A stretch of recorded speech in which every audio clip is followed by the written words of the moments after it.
Hello, and welcome back to MainFrame, where I, Caitlin, your fabulous host, will be bringing you the big tech news stories from around the globe into the MainFrame. Coming up on this episode, we're bringing you the top tech stories that have been on everyone's minds this month, including the big hack scandal involving Apple, Amazon, and some hefty allegations, the rise of mobile gaming and its effect on the gaming industry, plus mixed reality technology, and we look at what actually are holoportals.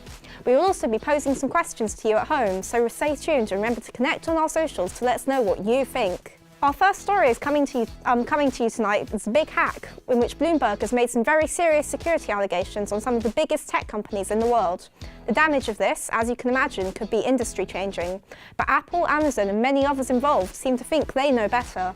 We go to Kieran Waters in central London to find out more. Many people often think that their data in the cloud is safe and it can't be touched or compromised by anybody they don't want to see it. Everyone's guilty of thinking this way, even me. But Bloomberg has put a stop to this way of thinking with a recent report that they published in early October entitled The Big Hack. A scary name, but surely nothing serious could have happened. I mean, all your data's safe, right? Well, Bloomberg say they have the answer, but it's probably not what you want to hear.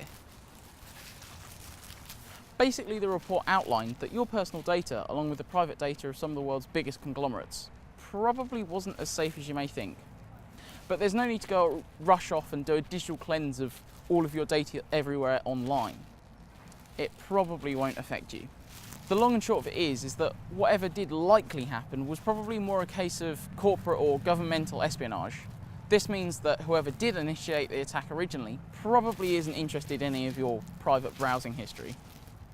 So the hack was first discovered in 2015 when Amazon performed a security audit on a company that they were planning to invest in, Elemental. The audit supposedly found compromised systems that formed part of Elemental's underlying structure. Apple and the FBI supposedly caught wind of similar stories and began trying to trace back where these compromised systems came from. These compromised systems all had one thing in common. They were all built by an American company called Supermicro Computer, who have their factories in China. Supermicro Computer deal in building some big server systems for some of the biggest technology players on the market. Using a good old-fashioned bit of espionage, the American intelligence agencies traced this supply chain leak back to SMC and found that it originated with the People's Liberation Army. But this hack was different from anything else that we've seen. This was a hardware attack instead of software. This meant that tiny little chips were found on the compromised systems which would allow root access. This means that whatever security is put in place, apart from physically removing the hidden chips, there was nothing that could be done to prevent the chips from accessing any and all data stored on the system. Very scary stuff, especially considering these servers were used for some of Apple's iCloud services, and Elemental even had a few contracts with the Central Intelligence Agency in America. By this point, Apple estimated that over 7,000 of its servers were supplied by SMC and in use across the globe. According to the Bloomberg report, they went to ground zero and swapped out all of these potentially compromised servers in a matter of weeks. Amazon, on the other hand, decided to try and trace back some of the communications that these compromised servers were making to an anonymous server in an undisclosed location. From this, they apparently discerned that possibly over 30 big American technology companies could have been compromised, yet not one bit of data had been stolen. So the story eventually ended up with Apple and Amazon coming up with excuses to sever ties with SMC and their servers, and also the FBI quietly letting American companies know of a new attack vector that they had not seen before. So the drop in business for SMC, combined with many other minor setbacks along the way over the past 2 years, has meant that they haven't grown as expected. This all culminated in just a few months ago when they were removed from the Nasdaq open market for late account filings. Of course, Apple and Amazon have both profusely denied some of the allegations that the report makes. But of course, then they would do when a report this potentially damaging comes out. However, of course, a lot of independents have disputed the outcome of the report, most notably Kaspersky. Apple and Supermicro CEOs have both also asked Bloomberg to remove the report from their website. The question on everybody's mind, who to believe? Thanks, Kieran. As you have just seen, the big hack is potentially a huge problem for everyone in the technology sector, and it highlights some very important questions regarding data security in a world that is becoming ever more digital. We want to hear your opinions on this story to get to see what you think is important. We have 4 quick questions for you. Do you think adequate safety measures are in place to protect your online data? Do you trust companies like Amazon and Apple with your personal data? Are you aware of the possibilities of what could happen if your personal information were to be compromised online? Who do you believe in the big hack scandal? Amazon, Apple, SCM or Bloomberg? Go to the MainFrame Twitter, Facebook or Instagram to be part of the poll. Answer the questions on social media. Remember to let us know about your opinions and how you feel about today's show. But up next is our second story, mobile gaming. Something that's really taken a rise in popularity recently is the convergence to the new gaming format. Matthew Diaf reports on this influx and its effect on the gaming industry. Mobile gaming has gained rising popularity over the last few years. It's predicted to rise from 202.8 million gamers in 2018 to over 213 million in 2020. There are 2 main pull factors for the mobile game market: new technology being implemented and the free-to-play predictability. The ability to play your favourite games on the move has brought large amounts of consumers to mobile phones. Games such as Fortnite and Stardew Valley have turned their focus to mobile cross-platform ability, and this has allowed gamers to access their games anytime and anywhere. If we look at the history of Stardew Valley, we can see its growing diversity.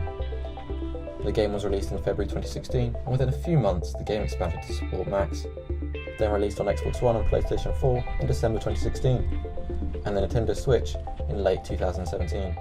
Finally, now in 2018, it was released to iOS. This can cause great damage to PC and console sales from the increased competition. In fact, if we look at the global market for 2018, mobile was a $70.3 billion investment, whereas console and PC only has around $30 billion. This means mobile revenue accounts for more than 50% of the global games market, as it reaches $107.9 billion in 2018. New innovative games could be a reason for this large increase of sales, as displayed by Niantic's success with Pokemon Go in 2016. Gaming free, on the go, is a popular and, if done correctly, lucrative market. However, the free-to-play game model eventually asks the consumer to pay for perks and access to extended content. This leaves the consumer blocked behind paid walls and relatively separates the fanbase. This is known as freemium, which does present a problem for game developers. What would your perfect app be? Just everything is free. Money doesn't always come flowing back, as the freemium game design can leave gamers with the presumption that mobile platforms should stay free, thus paid-for games are dismissed as unacceptable. A more competitive gaming industry is perfect for consumers, as it lowers prices and increases quality. It is predicted that mobile games will be a $100 billion market in 2021. This can give great incentive for developers like Apple to create new technology to feed the growing need for gaming content. Who knows what new technology might do to this evolving gaming market? Matthew Diaf from the MainFrame. Such a great report there, thanks Matt. It just goes to show that as much as people invest in expensive consoles purposefully to play games on, they will always have time to kill on Candy Crush. Moving on to the quick fire news now. Here are some technology and entertainment stories to take note of. Google has been urged by some of its employees to scrap its Dragonfly project that it's working on with the help of the Chinese government. Dragonfly originally took shape as a new search engine for use in China that could censor out particular results based on what the Chinese government didn't want their people to search. However, many have argued that the new search engine will simply aid in state surveillance, especially in a country like China where a lot of the internet is already being censored. Talking of Google, some of you may also have seen new pop-ups and ads on the streaming service YouTube, trying to make you aware of the new Article 13. Article 13 is a new set of copyright laws which the European Union have voted in favour of introducing across the EU. The new directive would essentially make online hosts of social media platforms like YouTube and Facebook more liable for any content, copyright infringement or illegal activity on their platforms, instead of the individual infringing on copyright. This could mean a lockdown of sharing and copying content across the online stratosphere. Do you agree with the new directive? Let us know on our socials. Finally, for those of you in touch with the world of digital currency, you may also have heard that the price of Bitcoin has significantly dropped in value since the start of the year. It hasn't exactly been a clean trajectory for Bitcoin, but at the start of last year in what we at the MainFrame like to call the mine-pocalypse, At the height of the digital currency, we saw prices of almost £15,000 for one Bitcoin. Now, however, the currency is only valued at just under £3,000. Are we in for a rollercoaster ride, or has the currency plateaued? I suppose only time will tell. Moving on to our final topic for tonight, which we're going to have a look at what Scott Tom has been up to earlier this week. He has been off looking at how holographic technologies are developing currently and how it could develop further over the next decade. Holograms. They've been part of sci-fi culture for a very long time.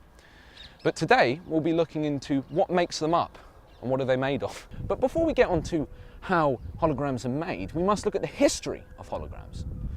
If we take an example such as Star Trek, holograms were seen as a far distant form of futuristic communication, but they're not as distant as you think. What the fuck are you doing? Get the fuck out of here, man. This is a bathroom. In the Double Me headquarters in Geneva, Switzerland, they have a room called the Hollow Portal. Wait, so are you guys Within talking the about hollow portals? Yeah! Wait, Fuck off! you know that the I'm trying to film something here!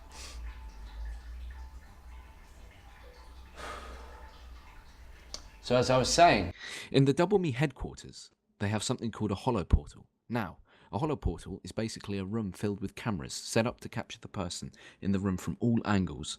This recording is then put together as a 3D image and projected directly onto the HoloLens. While wearing the lens, you can then see the 3D recording of the person from the portal in real time. The person in the portal appears to be in the space with you. The holograms are also interactable, to an extent. It's currently interactive with the use of basic hand gestures to resize and move the holograms, but there's no telling how far the interactiveness may develop as the technology progresses over the next few years.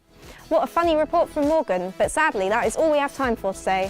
It's been a packed show, but before we go, we just have enough time to look at some responses from the questions earlier.